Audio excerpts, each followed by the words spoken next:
علامه طنطاوي وایي زه افریقا ته لاړم، په افریقا کې مې یو قوم ولید. دې قوم کې عادت داسې و طالبانو ورونه، سړی د ډوډۍ په کور کې سړی تیاروي، د ډوډۍ کار څه ده دا سړی کوي، خو ښځه چې ده بیا دا شی چې را برابري ښځې کې، لکه د مسلمانانو د افغانستان د خلکو په عکس ده، ډوډۍ ښځه پخوي که نه. په هغې ټولنه کې څوک کوي؟ سړی ډوډۍ پخوي، دا شیان دوی ترتیبوي، خو شیان له باندې نه څوک راوړي، د ښکار د خوراکي شیان د راګټل دا بیا ښځه کوي. هر امت دپاره طالبانو الله یو شریعت ګرځولی، هغوی عمل پې باندې، هر چا خپل عادتونه دي. و یوه قبیله مې ولیدله طالبانو، په دې قبیلې کې ښځې ته هېڅ اهمیت نه و، هېڅ د سړیتوب په سترګه چا نه ورته کتل. ښځې به چې بچی وزېږاو، مېړه به یې اول وخت بچی به چې وزېږېد به د اول وخت کې ورغی، چې ورغه هغه یې ورته ویلې نر ده که ښځه، که ویلې به نر ده چې به په ګډېدا سو سړی، خوشحالۍ به یې ورته وکړلې، خوشحالۍ نه به د ښځې په دې څټ باندې خوله ور ولګوي که نه. او که ورته به یې ویلې چې هغه ده دا نجلۍ ده، بیا به وایي غوسه باندې ووته، تر څو پورې به بېرته د ښځې کور ته نه راځي، تر څو پورې چې دا نجلۍ غټه شي. طالبانو د جهل عادتونه دي انسانانو. او بله یو هغه مې ولیدله، وایي قبیله مې ولیدله، په دې قبیله کې عادت دا و طالبانو ورونو چې موږ تاسې خو نجلۍ هلک ته غواړو، هلته هلک جلۍ ته غواړي.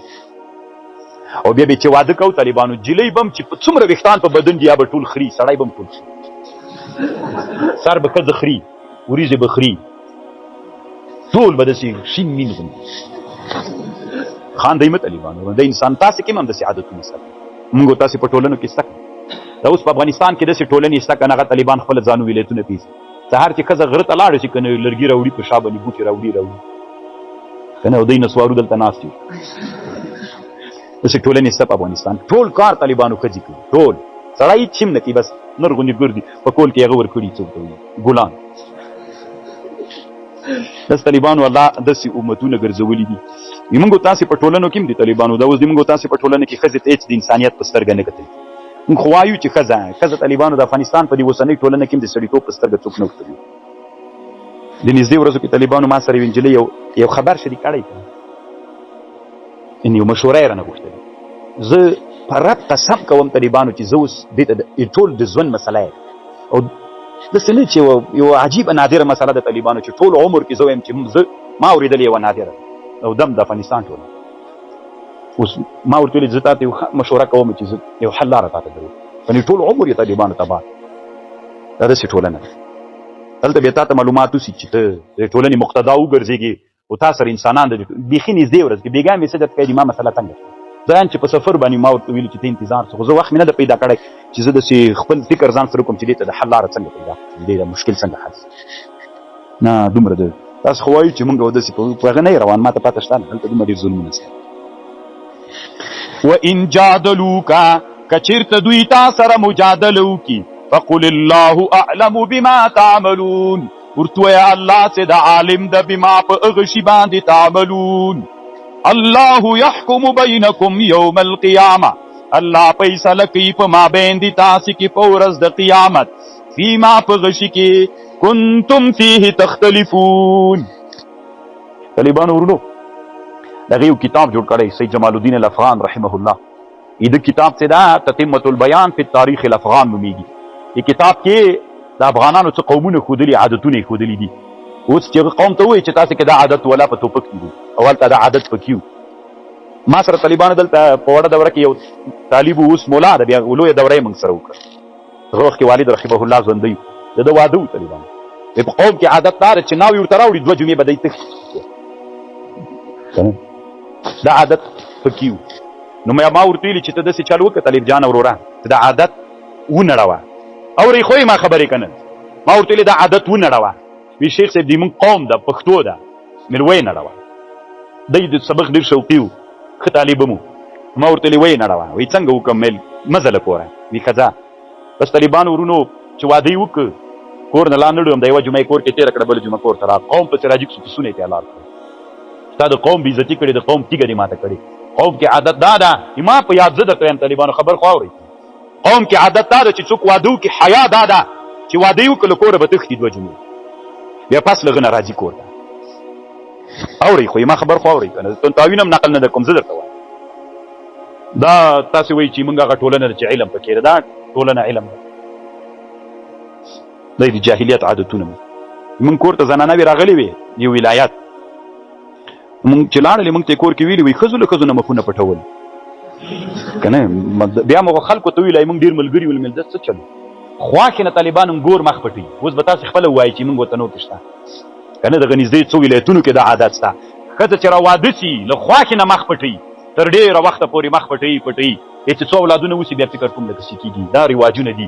دلته طالبانو د ټولنه کې دوه قسمه علما دي، یو وی دي همدا دي وي دي، بعض علما وایي دا جاهلیت رواجونه ورک کړي له منځه یې ویسي. دا چې دلته طالبانو د ټولنه کې داسې همدغه ترتیبات البیان کتاب کې لیکلي یو قوم یې ښودلی، زه یادوم نه هغه قوم چې تاسې وګورئ بیا به ووینئ چې قوم څوک. وایي دې قوم کې به چې کله واده راوړ د زوم به طالبانو د افغانان خو مخکې ډېر بریتور ول، اوس هم د بریتونه د افغانانو د شرع نه خلاف دي، اکثر ګیرې باندې ډېر د سنت هغه کړي، خو طالبانو د ګیرې او د سنت د دواړو یو غوي.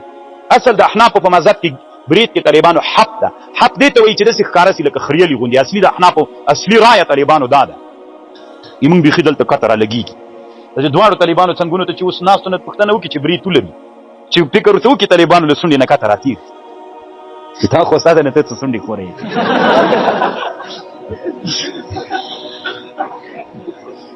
پوه خو شوئ طالبانو. وایي داسې به یې وکړل چې واده به یې کور ته راوړ. سید جمال الدین الافغان وایي تتمة البیان فی تاریخ الافغان، عربي باندې ډېر ښه کتاب د طالبانو پیدا یې کړي، د پښتنو حالت به درته معلوم شي. دا برید به یې داسې وخوري، دا طرف برید به یې وخوري. پخواني پښتنو خو ډېر غټ غټ بریتونه هم برېتور ول، دا برید به یې وخوري. چپ طرف به یې برید وخوري، د ښي طرف به یې وریځه وخوري او دی به صاحب مبارک له کوره ووت.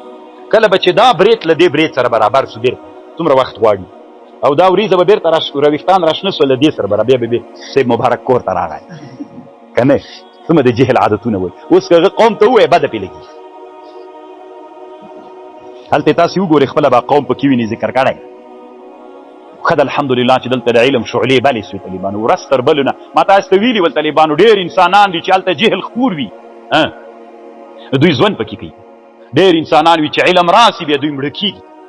ځکه دا اوس خلک ډېر چغېږي نارې راویله وابیان راغلي او پنجپیریان راغلي، پټ وابیان دي او ښکاره وابیان دي. طالبانو علم هلته خپرېږي، چې علم خپرېږي ځکه خو دوی نو خود به بغاري وایي که نه میاشتې بیا ټینګېدی شي چې باد راسي. وَإِن جَادَلُوكَ فَقُلِ اللَّهُ أَعْلَمُ بِمَا تَعْمَلُونَ اللَّهُ يَحْكُمُ بَيْنَكُمْ الله فیصله کوي د تاسې په مابین کې یوم القیامه فیما کنتم فیه تختلفون. الم تر ته نه وینې ان الله یعلم الله علم لري ما فی السماوات هغه چې په اسمانونو کې دي په هغه علم لري او په مځکه کې. ان ذلک فی الکتاب دا ټول معلومات دي دا په کتاب لوح محفوظ کې دي. ان فی ذلک علی الله یسیر دا په الله باندې آسان دي.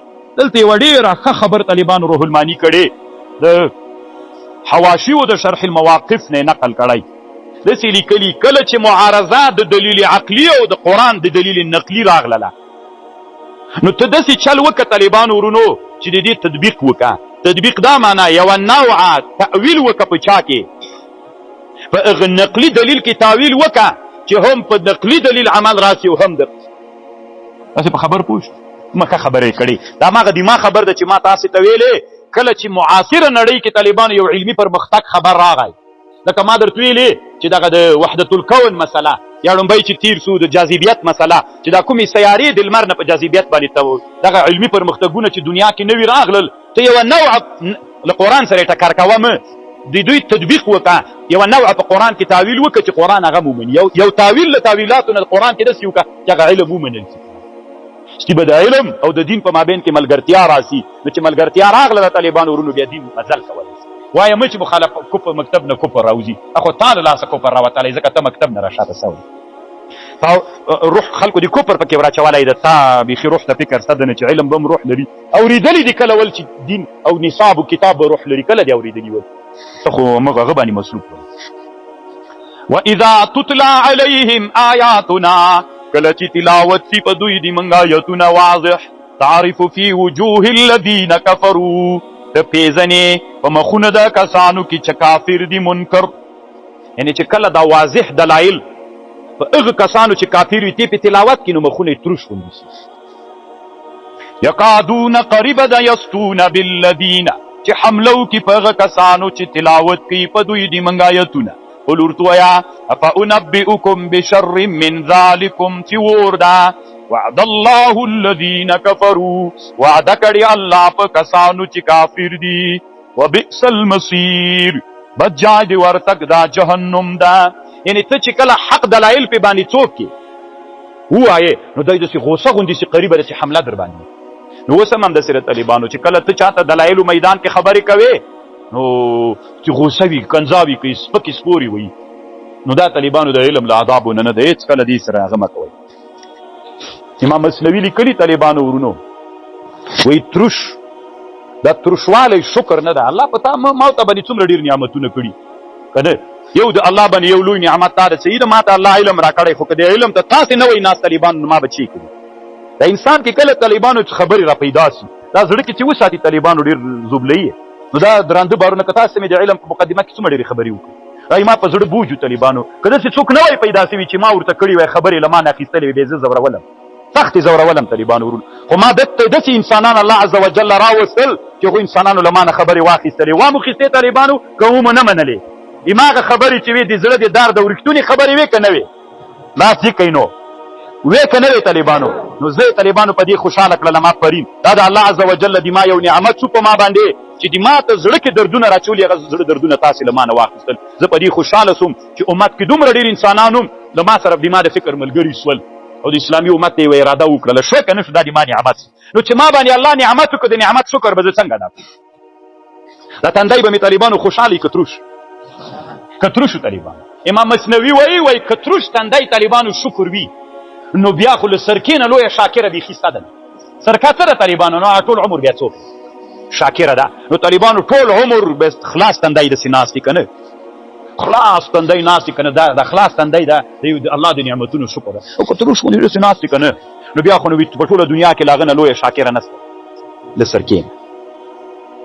خو و طالبانو داسې نه بیا به تاسې ما ته وایي نو خو طالبانو انسان خو ستړی کېږي که نه چې سړی سي نو خود سي بیا طالبانو کرا راټول سي هغه بوره نه ده طالبانو دا خوشحاله ده ډېره بوره چې سړی وخوري طالبانو داسې تروش سړی چې وخوري را داسې سي که نه تروش داسې سي دی کې طالبانو همداغه ده خوږ چای چې وخوري داسې خوري نه داسې او چې سړی ستړی هم سي طالبانو داسې کېږي بیا چې فکر ته پام وکړو.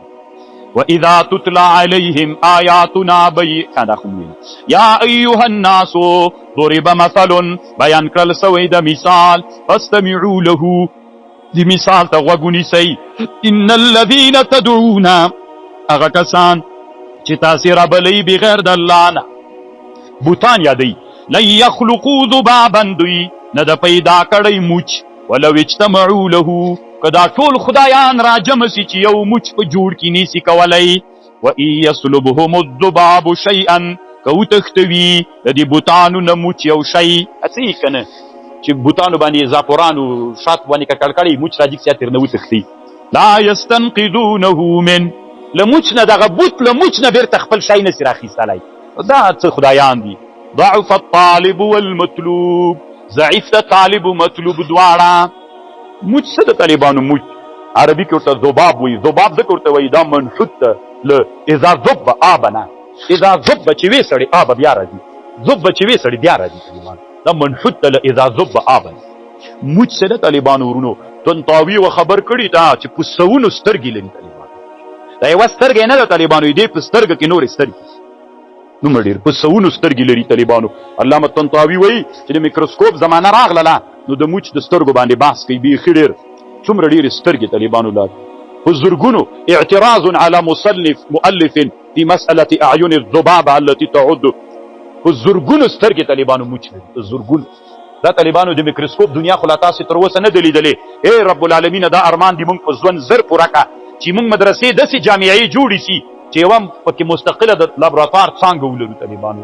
د لابراتوار څانګه کې طالبان چې کله درسونه وایي او بیا خو نن داسې مخلوقاتو باندې بحثونه روان دي طالبانو چې هغه مرئي نه دي. موچ د دوه سترګې د په زرګونو سترګې دي و چې لابراتواري کوي نو موچ ورته راګیر کې طالبانو ته یې کښېنئ چې اوس یې سترګو ته وګوره چې څو سترګې دي هغه نامرئي معلومات طالبانو دی ویني.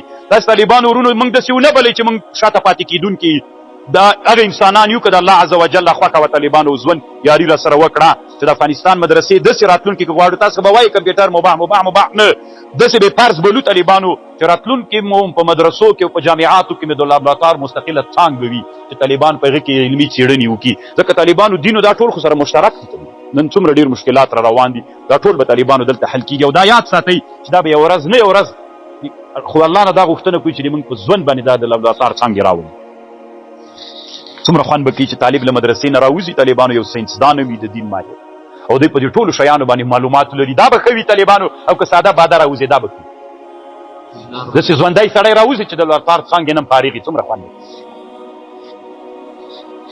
دلته موږ تاسې په امارات کې د یوې څانګې یو څوک مسؤل ده، بیچارګي ما ته ډېر یو ورځ زه ورغلی وم، بیا یې وګرځولم، ډېر راته غلی چې یوه ورځ دې موږ د استادانو ته راسه درس ورته ووایه. دا داسې یوه څانګه د طالبانو ورونو ډېره علمي څانګه، دا روپۍ چې جوړېږي دغه څانګه، دا روپۍ څه د طالبانو یو زرګون. ته ماته یو جب کې کوم زر عاجل یو لوټ لري ماته لږ راوښیه چا سره چې یو لوټ وي. دلته طالبانو دا شلګون نه ده، د شلګون کې ټکی ده، دا ټکی د روپۍ داسې اسانه نه جوړېږي طالبانو، زه یې پوه کړم. دا شل ده، دلته ټکی ده. دا ټکی طالبانو دوی په د انټرنیټ کې دومره غټۍ زرګونه دلته پې لیکلي د افغانستان بانک داسې چې غټۍ درته غټۍ دې کې خپل رازونه دي جعلي پې باندې معلومېږي طالبانو چې ورسې په یوه لویه دنیا به دي خبر دي. خو دا سړی چې ده طالبانو چې څوک رئیس ده، دی هم په خپل بحث کې طالبانو دکتور ده، هم په حدیثو کې دکتورا لري، دواړه طالبان یو ماهر څوک تر جوړ. دا څومره خوند کوي چې هم په دغه بحث کې دکتور یې طالبانو، هم په دې اړخ کې دکتور یې، دواړه دکتوراوې درلودلي. څومره طالبانو خوند کوي چې اسلامي امت اوس طالبانو ورونه سړي ګوته په ګوته کړي که نه، دا چې یو شین غمی وي ښه ده، که یو طرف د غمي تک سور وي او دا بل طرف یې طالبانو تک شین وي، دواړه خوند کوي که نه. نو دا چې انسان طالبانو دوه غمي وي که نه، د انسان کې دومره ډېر کمالات راجم وي چې هم دا دکتور وي، دا نیمایي اړخ دا بل دکتور وي، نو چې هر څوک به دې په یوه جلۍ به نارې در پسې ما سره واده وکړه، بل وي ما سره واده وکړه، ته به ورته وایې چې نه زه چا سره هم نه کومه پرېږدئ ما په کتابخانه کې. څومره خوند به کوي، څومره ګټه به د اسلامي امت ته رسېږي. انشاءالله خدای مهربانه د کار به وشي کېږي طالبانو، ځکه چې تاسې ته ما کومې خبرې وکړې منلې دي طالبانو، دا ورځ تر بلې نه علمي خبرې دي منلې.